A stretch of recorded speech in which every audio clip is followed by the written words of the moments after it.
gente tá tentando encerrar o programa fazendo sempre um quadro de para além do capital, assim, tentando pensar um aspecto positivo também, né. Uhum, E aí a questão que eu fiquei matutando de o que a gente poderia pensar, né, porque a gente sempre debate a crítica, né, no sentido de tentar analisar o que está acontecendo, por que que a guerra acontece, por que, intervenções militares acontecem, e o que que seria o aspecto positivo, né. Eh, como que seria uma sociedade sem estruturação da guerra? E aí me remontou ao debate sobre a paz perpétua, né, do Kant, né. uhum, Porque, bom, você estou na frente de um professor de relações internacionais, né, a grande promessa, dos iluministas, como fizeram muitas promessas em vários aspectos e muitas não se cumpriram, uma delas era talvez a possibilidade de uma paz perpétua, né, uma convivência pacífica da humanidade, de todos os povos, etcétera. E uhum, a gente tem a demonstração cabal, passado alguns séculos de capitalismo e imperialismo, que isso é impossível sobre esse sistema, né. uhum. Eh, como que seria uma sociedade sob quais bases se daria uma sociedade de uma possível paz perpétua nesse sentido? A resposta curta seria sobre as bases do comunismo. A resposta longa, que a gente pode desenvolver aqui, é que, considerando, o que foi traçado na paz perpétua por Kant, primeiro que vale o seguinte, né, a paz perpétua de Kant, ela é, até o último fio de cabelo, uma concepção eurocêntrica do mundo. O que Kant presumia como uma paz perpétua era uma paz dentro do continente europeu, com a configuração do que seria chamado um cidadão europeu que não reconheceria fronteiras entre os limites territoriais, né, da Europa. Com isso, não vai nenhuma concepção de desprezo ao Kant, porque era um cidadão europeu, estava pensando a paz na sua região, e ele nem pretendeu transformar aquilo que era europeu em universal, ele simplesmente tomou por dado que o que era europeu era universal. Era a circunstância dele. Porque eu quero falar disso porque tem muita gente que pega de moda também e faz o seguinte: como tal autor é um eurocêntrico, não vale nem a pena ler. Né? E eu tô exatamente do outro lado dessa concepção. A gente tem que se apropriar e ler de todos esses sujeitos para saber fazer uma crítica fundamentada e pensar na superação deles. Se eu fosse pensar assim, não seria um marxista, porque o Marx ele virou de cabo a rabo os economistas políticos clássicos britânicos, ingleses em geral, para dizer assim: eu vou escrever a crítica da economia política. Se ele não dominasse esses sujeitos, ele jamais seria capaz de superá-los. Né? Então, bem de passagem aqui um parêntese, porque tem gente que pega esses autores, era um colonialista, um europeu e tal, não vamos ler. Não, a gente tem que ler, mas ele está dentro de uma circunstância. E aí, a condição dele ela é extremamente idealista, no sentido de presumir a superação das fronteiras na Europa. E tem uma frase, uma passagem interessante na Paz Perpétua, em que ele diz assim, né? Perguntam de onde eu venho, é mais ou menos isso, tá? Não é literal, mas perguntam de onde eu venho e eu não sei a resposta, porque eu não reconheço fronteiras ao meu redor, mais ou menos nessa linha, né? O que, do ponto de vista idílico, é extraordinário.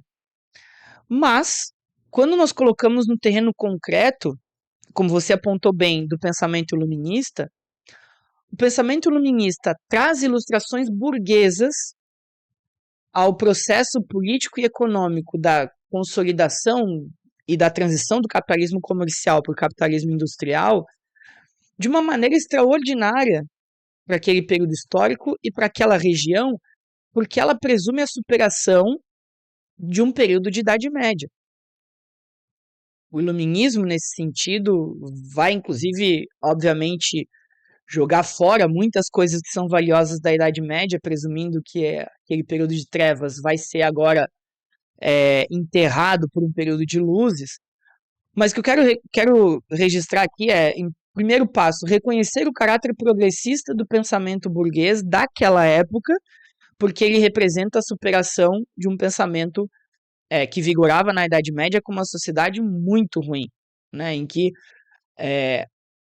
por exemplo, o pensamento progressista, o progressismo burguês iluminista da Idade Média, É o que nos presume, por exemplo, ter regimes republicanos, liberais, democráticos, com voto universal, com um Estado laico, com pluripartidarismo, uma série de conquistas que o iluminismo prometeu e como que ele não conseguiu cumprir? Porque ele tentou fazer isso porque ele fez isso sob as bases do sistema capitalista, que é uma sociedade de estratificação de classes, com a projeção dos burgueses sobre os proletários.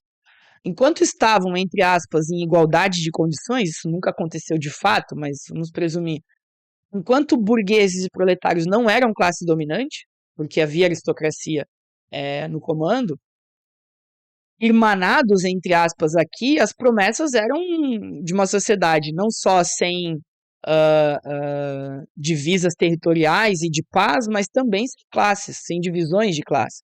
Não que os burgueses em si pensassem isso, mas a ideia era superar a aristocracia. Quando isso se conquista, a burguesia se põe ao poder e necessariamente para se manter no poder sob os auspícios do capitalismo precisa massacrar a classe trabalhadora, a promessa faz água. E aí a paz perpétua vira inatingível desde esse ponto de vista, porque eu não consigo suplantar um sistema de fronteiras, porque isso presumiria suplantar o sistema de Estado Nacional moderno. Mas o Estado Nacional moderno é a forma política do sistema capitalista, que pavimentou o caminho para o capitalismo se estruturar e atingir, inclusive, a fração imperialista no século seguinte, ou na transição, né, do 18 para o 19. Então, a paz perpétua, ela aparece de maneira idílica em Kant, entendendo a ideia de que todo o progressismo do pensamento burguês da época, de fato, é uma superação do período medieval, principalmente colocando o destino dos seres humanos a seu próprio critério, a seu julgo, porque antes o seu destino era dado metafisicamente por Deus, portanto, pouco adiantava você se mobilizar politicamente neste plano, porque o seu destino já estava minimamente traçado. A possibilidade de tomar o destino e as diretrizes da sua vida nas suas mãos é um legado do pensamento burguês extraordinário pelo iluminismo. A questão é que conduzir isso sob o capitalismo implica necessariamente enterrar as possibilidades de que isso seja universal, primeiro ponto, e significa enterrar a possibilidade de paz em si mesma, porque o capitalismo não pode prescindir do conflito e da guerra, o capitalismo está irmanado com a guerra. Então, voltando para a resposta curta, ou a gente derrota o capitalismo, ou a paz perpétua vai ser uma peça de ficção que, no máximo, pode ser atingida de tempos em tempos, de alguma maneira, no centro do sistema imperialista. Mas quando ele está em crise como agora, menos ainda. É isso. Muito bom. Então, mais um motivo para a gente sentar, estudar, se organizar e lutar para fazer uma revolução de uma vez por todas. Não só aqui, mas no mundo inteiro, né? Sem dúvida. E aí, camarada, gostou desse corte? Quer ver o Prelúdio chegar cada vez mais longe? Então junte-se a nós. O Prelúdio é um podcast socialista e revolucionário, construído de forma independente e autofinanciada para analisar a realidade da conjuntura brasileira e contribuir com a luta da nossa classe. Com o seu apoio, conseguimos crescer cada vez mais. Há duas formas de fazer isso. Uma é se tornando membro da escola, da IFOP Vânia Bambirra, por apenas R$10 por mês, e a outra é fazendo uma doação de um valor pontual que for possível para você. As duas formas nos ajudam bastante, então não deixe de contribuir se for possível. Além disso, você também nos ajuda se inscrevendo nesse canal, curtindo e compartilhando os nossos materiais para chegar cada vez mais longe. É isso, até uma próxima, tchau, tchau.